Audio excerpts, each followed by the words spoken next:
Hello, and welcome to the Flex Perspectives podcast. I'm Rob Sadow, CEO and co-founder at Scoop. Phil Kirschner is with me today. He is a senior expert and associate partner at McKinsey, advising executive teams on the future of work. Today, we're going to dig into three extremely important trends. I think every real estate and people leader will want to hear about this. First, the real estate function is increasingly reporting into HR. Why is that happening, and what are the implications of that? Two, the key metrics to evaluate real estate are starting to change. What are those metrics now, and what are some of the implications of doing that? And then three, maybe counterintuitively, your future vibrant office might actually be a smaller office. And so we'll talk about what that means. But first, Phil, thank you so much for being here. Thank you, Rob, for having me. To get started, over the last 13 years, you've been able to explore real estate from, I guess, a number of different vantage points, right? First as an operator at Credit Suisse, then as a consultant at JLL, advising on workforce strategy, as a leader at WeWork, exploring the future of real estate and community, and now at McKinsey. So tell me a little bit about how those varied experiences help you spot and identify potential trends. I got started as a workplace strategist by accident. I was in the right place, right time at Credit Suisse when the CFO decided to start exploring new ways of working, had been convinced about the problem that our offices at the time were both emptier than we would have liked and not as liked by the employees or at large. And because I don't have a design or engineering, yes, but not design, architecture, facilities background, I had to learn by doing. My first task was actually reverse engineer some of the research that had been conducted on us by specialists at the time. So came into this question of how do we manage, design, and occupy real estate as progressive and mobile and flexible and experiential way possible by consuming all of the best versions of what people had tried out there from really sort of traditional companies like the bank I was at and more progressive oriented like technology firms. So having to learn by doing, learning from the best, and with no preconceived notion that anything that had been done so far, the way we're doing was the right way, really set me down a path, I think, of being 110% convinced in new ways of working and that the way offices are delivered and operated were generally left a lot to be improved. And then going to the consulting side really just increased the visibility of clients and projects that I had access to. She taught me to be a real estate professional, getting to traffic with and understand how project management and brokerage and occupancy planning and the entire ecosystem of actually delivering a building, not just the workplace projects that I've been used to, how that worked, and greater exposure to all of the accounts and clients that JLL had sort of exposure to billions of square feet of real estate, right? Many orders of magnitude more than you could learn being on the client side, no matter how many people that you ask for advice. And then WeWork ultimately just strengthened my backbone on the role of activation and what's happening in the place when you are driving events and community that's so much more than just the design and technology. And capping it at McKinsey, which is sort of the best place to be for interdisciplinary research on holistically the future of work, not just like workplace. And I'm having a ton of fun so far after a year and a half or so. That's awesome. And I certainly understand that. I started my career, as we've spoken about in the past, at Bain. And so in consulting, you definitely get an opportunity to see more faster in a way that allows you to spot just trends in an velocity, interesting way. Right? Exactly. Velocity and diversity of use cases to refine what is kind of uniquely human in our demands for space, in my case, and the things that really do need to be refined based on individual clients and culture. Yeah, absolutely. So you wrote something that I thought was pretty fascinating a little while back about how real estate function, increasingly you're seeing report into the HR function. And that's obviously a pretty big change from the way that a lot of organizations, at least, have been organized historically. Tell me a little bit about that. Why is it happening in your mind? Yeah, sure. So to level set, as I usually tell someone, if you tell me you work in real estate at a big company and I know nothing else than that, I don't know what kind of company, I don't know what industry, it's still true today that the odds are best that you report into some kind of finance or cost management function. That is still the highest percentage of where that group rolls up. Second to finance, operations Slayton, COO, procurement, supply chain. That's also very common for companies in the business of making and moving physical goods of any kind.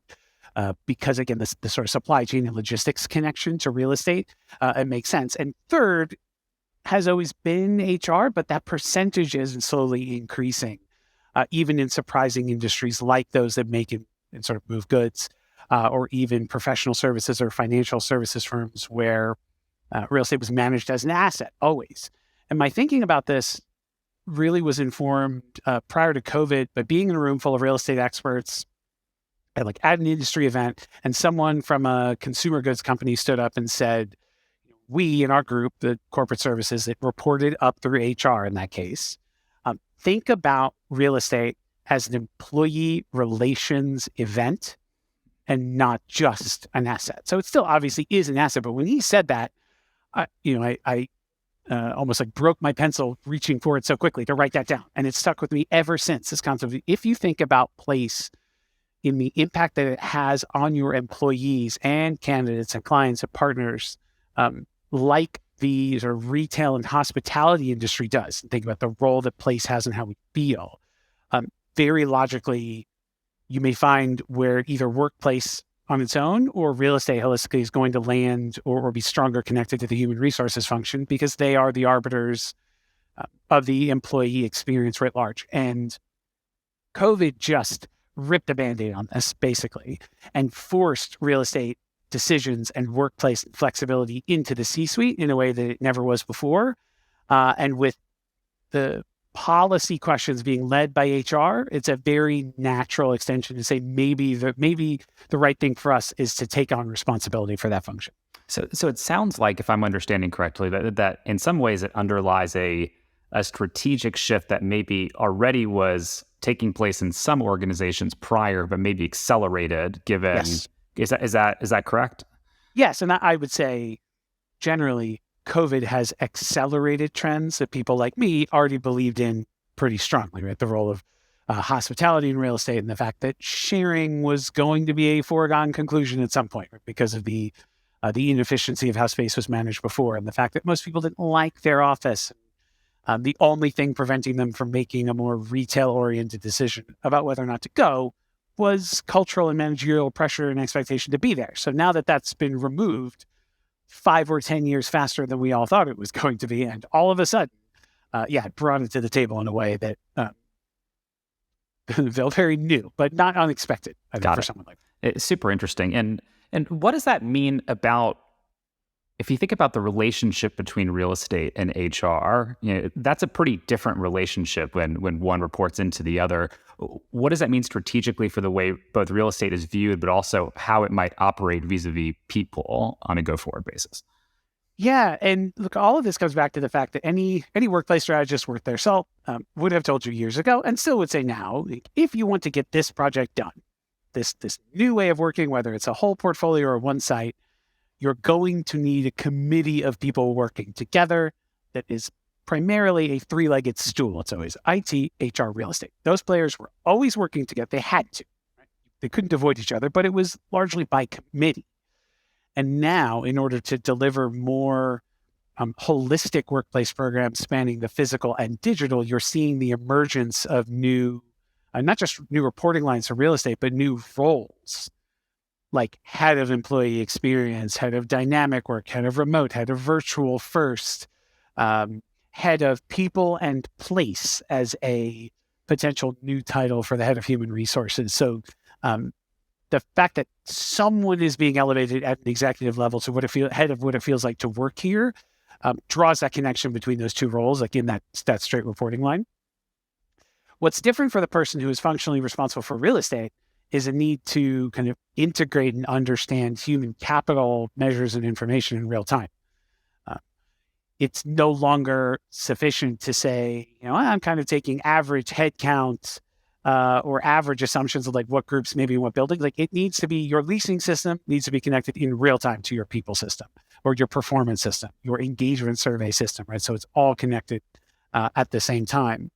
And maybe the biggest change for leaders coming traditionally from HR is that relative to IT or real estate, is a generalization. The human resources function does not have to manage kind of capital projects in the way that the other two do, right? Annual capital budgets, capital planning, even just the financial and accounting complexities of those investments and associated depreciation. Like maybe for HR, you have one major project to overhaul your people system every couple of years, but that familiarity with the capital management process and the relationship then it forms unavoidably with your finance and accounting function is new. They feel very new to leaders on the HR side.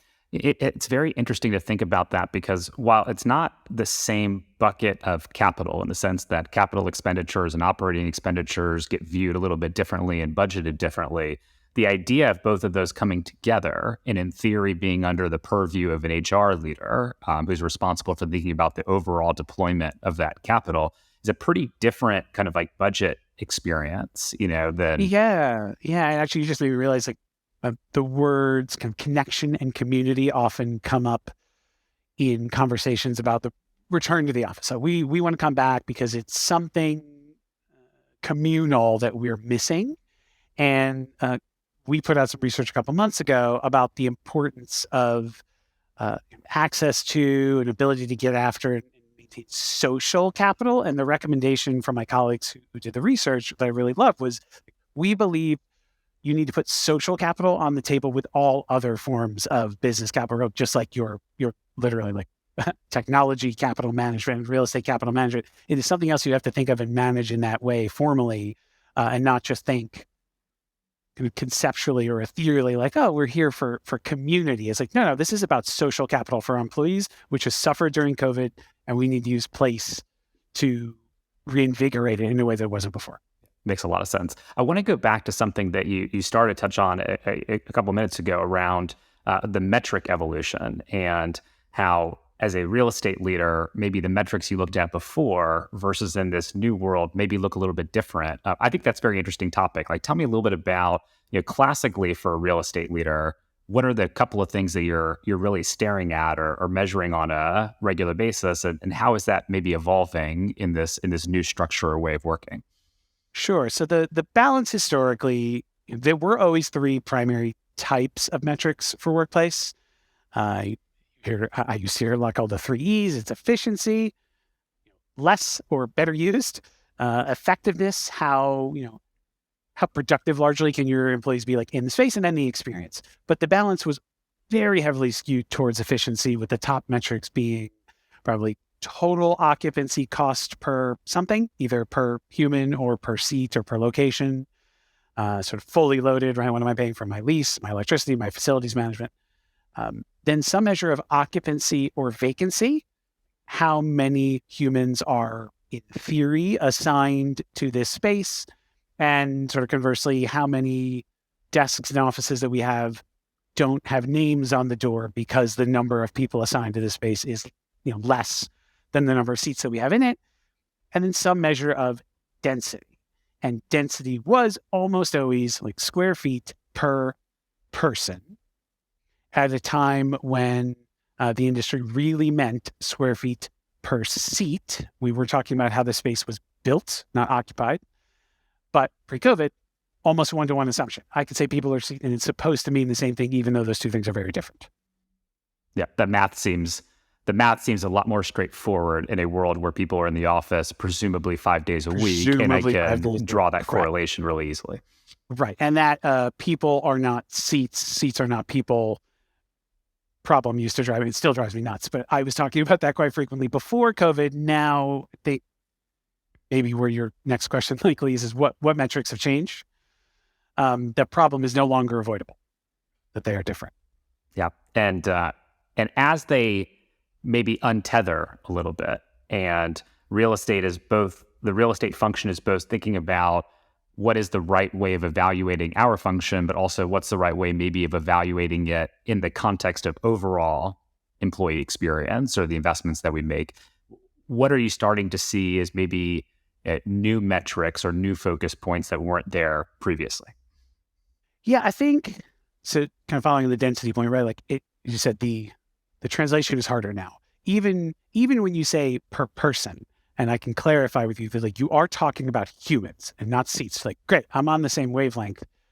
Now there's this whole new follow-up question of which people.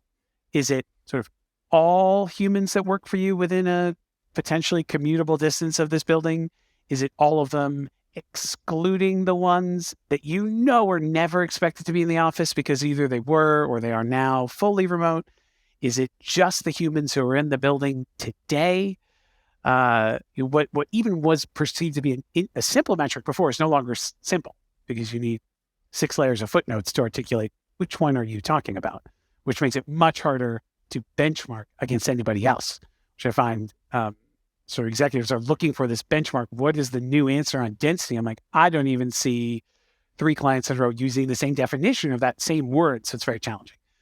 For new metrics, I think the interesting ones I'm hearing about are first sort of average number of visits for a given individual over a certain period of time. So profiling their behavior. Do I show up once a week, once a month, once a quarter? Like what is my demand on our workplace? Not only site to site, but even if you thought of an entire company's portfolio as one gigantic building, right? How many employees go visit the building each week, each month, each year? And there's no right answer for any of those yet, but it's really interesting to use to compare not just the daily show up at the building level, but the behavior of the person. Second from that, maybe my most favorite recently from a company that lives very much in this virtual first, but not placeless world that I advocate for a lot, where they have buildings, they're still building, but you don't have to go. Employees have complete autonomy. It's about that choice day to day. They're thinking about a metric on average cost per visit. So not total occupancy sort of per person, but just changing changing half the fraction and saying, with the fully loaded cost of this site over some period of time, divided by the number of times that like distinct people in our ecosystem come here, what is that cost? And if you do that exercise again, without knowing what the benchmark should or shouldn't be, if you have an office in New York, but you don't have one, let's say, in Chicago, so therefore your employees in Chicago are forced every single time they want to be together to do it transactionally. Day pass at a co-working site or get a business center at a hotel, right? Like they're paying for every single moment that you could, in theory, compare those two. And if there is a markup in the location where you have your own site, it's there all the time, right? You're paying for energy and facilities, so presumably more expensive. That difference is really the kind of cultural premium. And is that working over time? You say in the places where you're paying for having your own space, is the outcome for employee engagement or experience or business performance different? I don't know. I'm fascinated to see, but I love that logic of thinking about it per visit. What does that cost? And then maybe the most progressive extension of density is going not just from built or occupied density, but experienced density. When we are all here, kind of like in chemistry class, if we were to fan out like equidistant from each other, arm's length, right? So I'm as close to everybody else in this building as I am to you. What is that distance? And what does that feel like? And that has to be connected to like what environment we're in, what it feels like, what is going on. Because if we sit, on an airplane uncomfortably close, almost everybody would say airplane seats, we are uncomfortably close.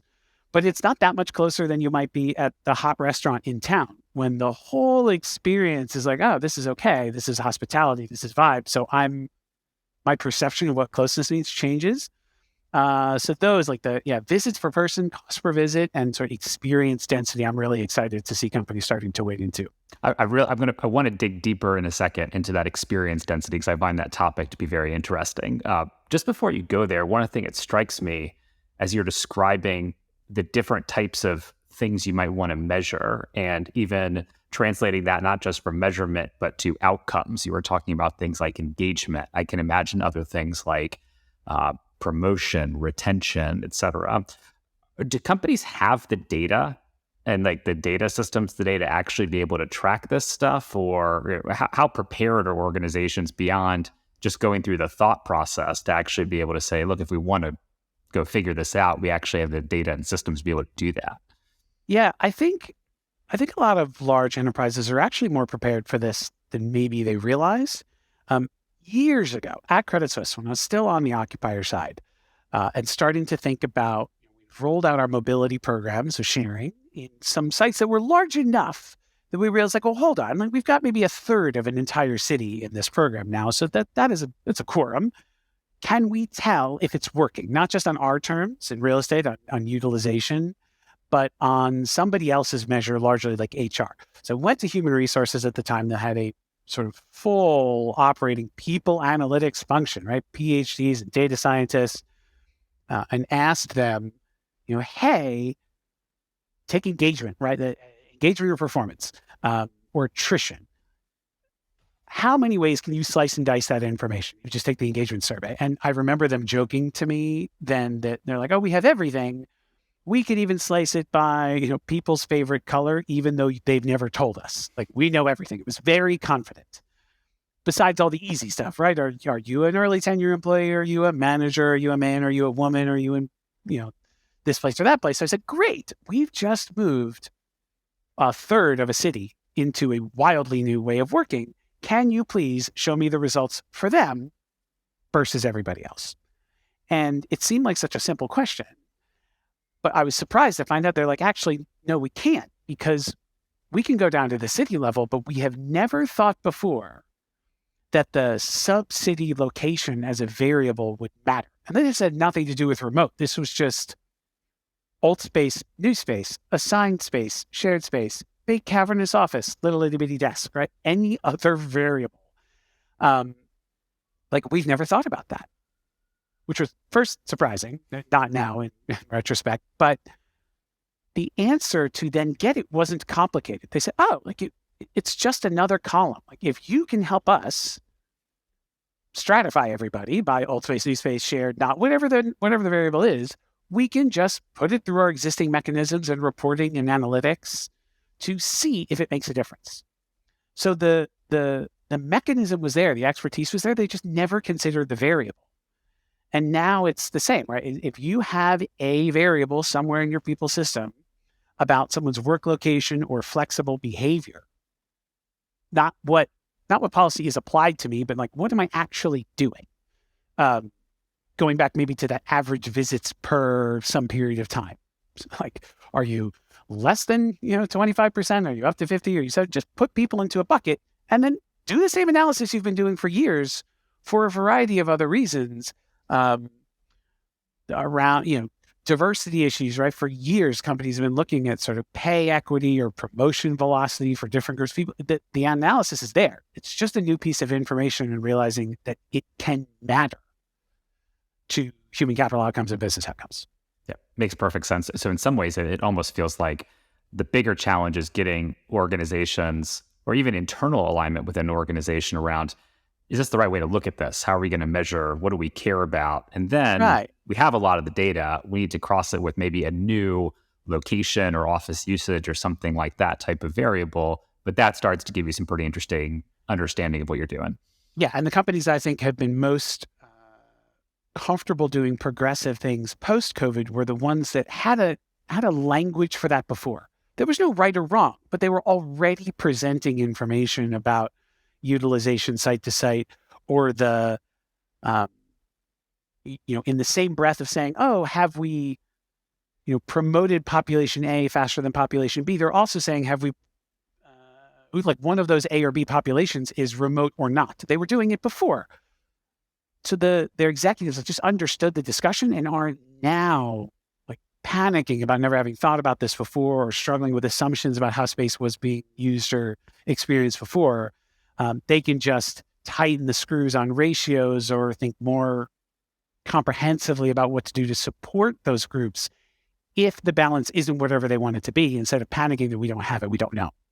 Got it. That makes perfect sense. So I want to go back to something that obviously, given we both live in New York, is near and dear to our hearts, which is the experience of a restaurant when all the tables are super close together. And it's interesting because you You also spoke, I think, not too long ago with the Wall Street Journal about this topic and more specifically around what does it feel like to be in an office when it's empty?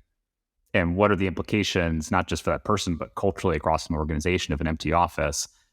Explain a little bit more about what that office vibe is and why does that matter so much right now?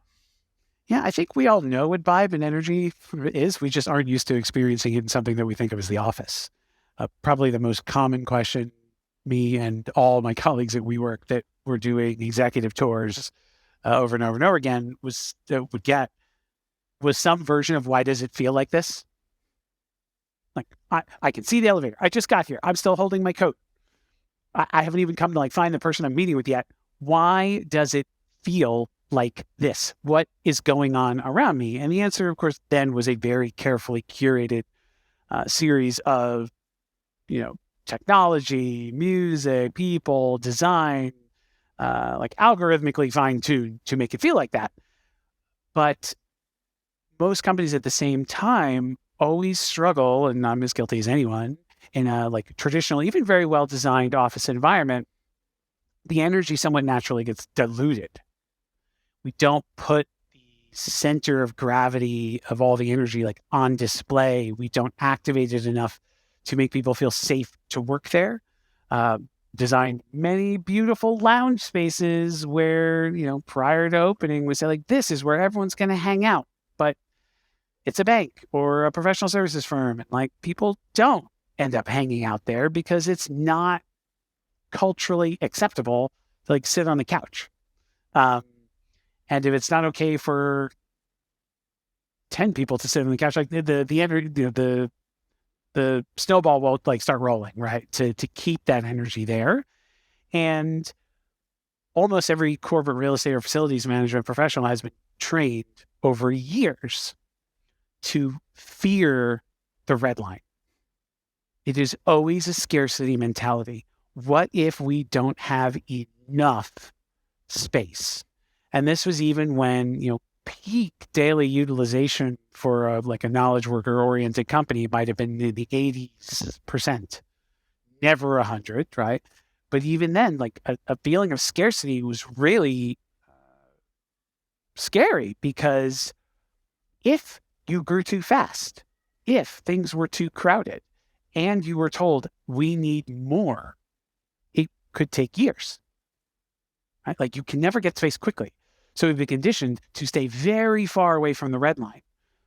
But at WeWork and other sort of community-oriented workplaces, I think they'd all say, like, living at the red line is when the interesting stuff happens, right? Race cars like perform best, or you find out how to make them perform best when they're like at the red line.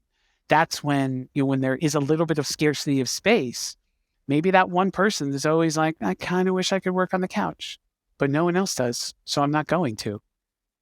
Now they're like, I have no choice. There is no seat. Great. I get to go sit in the lounge. But then someone else goes, I also kind of would like to do that. Or like, hey, let's all go work there. That might be fun. And then someone is holding court on a whiteboard in the lounge. And it's like, you create the FOMO and the magnetism that everyone wants in their office now. So we have to be okay living a little bit at the edge, knowing, especially now with the explosion in availability of flexible service, co-working, and other like agile spaces, like especially in big city, you can get space when you need space. It may not be your long-term solution, but employees can feel supported in knowing that there is a place to go with a better defined like purpose for their office. But that we need to be okay, like allowing for a higher level of energy, which does mean compressing the molecules a bit, back to the chemistry class metaphor. I love that what you said about the red line, and the idea that at the red line is where interesting things happen. I think that's really, really well put. It's interesting because if I tie a couple of things that you're talking about together, one, that there's a certain amount of energy that comes from people being not just in the same place, but somewhat close in the same place. Two, if I think about the social equivalent of that, of the example I use quite often is if you go to a party where all the people that you want to be there are there, but the room is too big and something just feels off about the party environment versus right size space for right group, if that makes sense. It makes me wonder, that combined with, as you mentioned, there being more availability in a lot of urban environments for space, even if it's not your long-term solution, uh, is smaller office actually an important approach in terms of maybe you go that direction to get closer to the red line? Does that actually create more momentum than to create the type of environment you want and more demand to come into the office? Yeah, I don't know if smaller is better necessarily. Maybe it's like elastic is better. When we go to the party that feels like too big, you sort of want to be like, can we just close the door? Like, oh, that's better. Like it feels more natural. So elastic, but higher experience.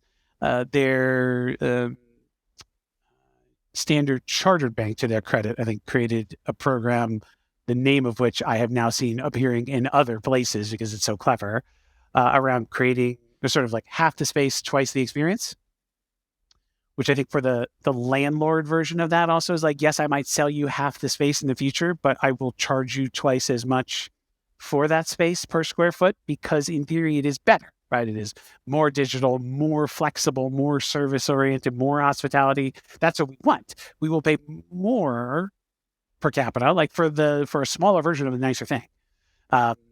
And as long as the boundaries can kind of expand and contract around us, and that there is someone responsible for that balance, right?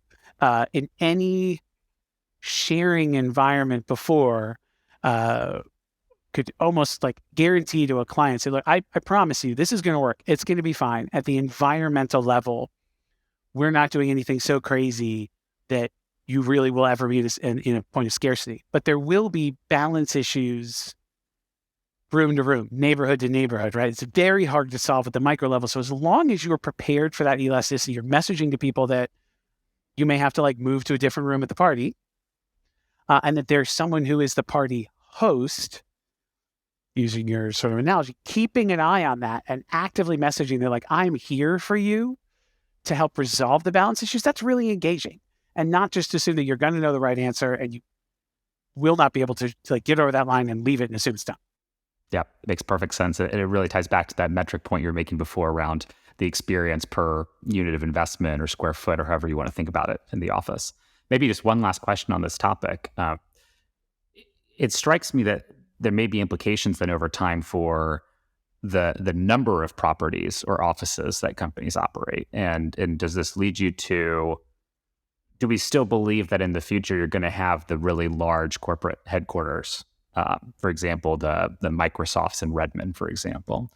Or does this lead you to a lot more smaller footprints in different places where you kind of like can curate that experience? Do you think it's one way or the other, or? Like the headquarters matters, right? The headquarters is the sort of the retail store version of our culture, like allowing us to do things in privately controlled and curated spaces that accelerate our business objectives and are very difficult to do on someone else's terms. So I think the purpose of those sites will change radically, and really employees are seeking authentic and specific articulation of like what is happening here, what magic is here that can only happen here, and we're really like building a whole ecosystem around it. That's great. They may get slightly smaller over time. But what I don't think will happen is this sort of complete proliferation of hub and spoke that we heard of a little bit, where a company that had 20 sites on its list doesn't want to have 50 sites on its list. It wants to narrow down to the sites that are most impactful, highest value for the organization, and then know that employees are consuming a very diverse and large ecosystem of spaces transactionally, temporally, to meet their needs. So we don't think of, like, I'm at home right now.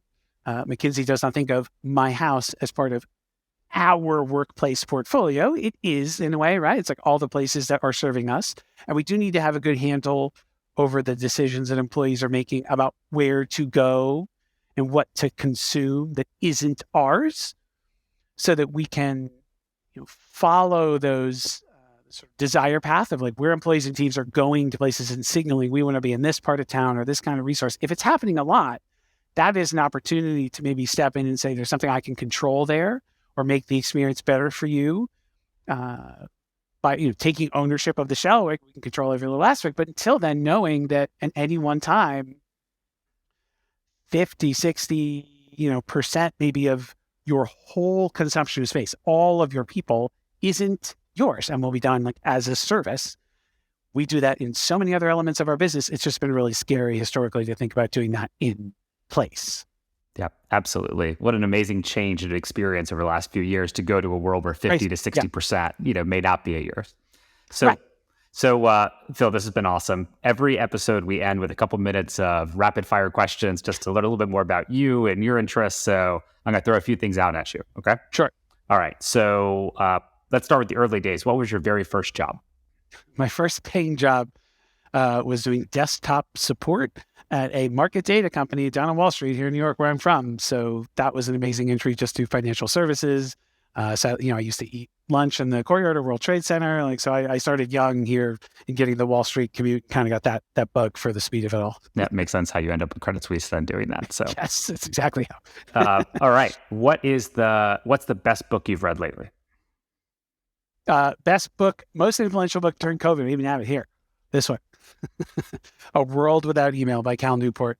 About all the things that are broken with the way we think about email, meeting culture, business process, autonomy, async, like remote, from someone who I appreciate as a computer science student, is a computer science professor first and foremost, and not just like an author or a thought leader.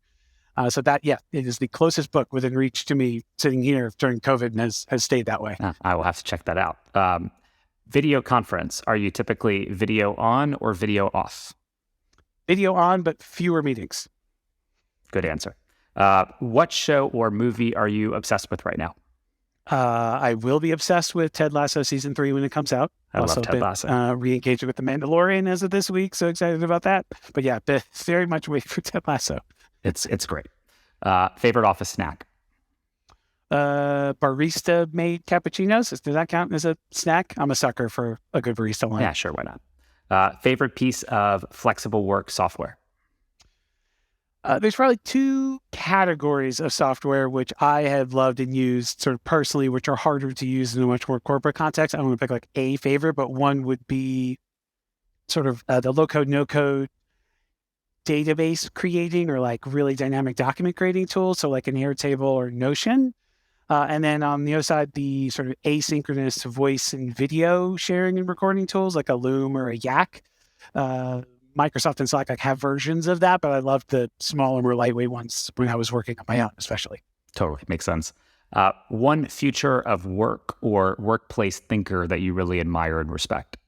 One, if you want one that's really hard. So I come from the world of the built environment and what people think about the built space. And during COVID, I've gotten to reconnect a lot with a woman named Kate Lister from Global Workplace Analytics, who has always been out there researching the edge of fully remote work for years before it was kind of cool. And we were peripherally in each other's ecosystem then, but forcibly have gotten to like get closer now and share stories from both sides of the equation. Funny enough, I just met Kate yesterday for the first time. She's great. Oh, love it. And last question, where should listeners go if they want to read more or learn more about you? LinkedIn, probably the best platform to hear what I have to say. And for McKinsey, I curate our kind of best thinking around flexible workplace from across multiple practices at mck.co/workplace. Awesome. Phil, such a pleasure. So interesting to hear your perspective. Really appreciate you joining me. Thanks so much. Thanks so much for listening. If you enjoyed the show, you can subscribe on Apple Podcast, Spotify, or your favorite podcast app. Please also consider giving us a rating or leaving a review, as that helps other listeners find the podcast. For more FlexIndex content, including past episodes, our FlexIndex newsletter, and monthly research reports, visit flex.scoopforwork.com. See you next time.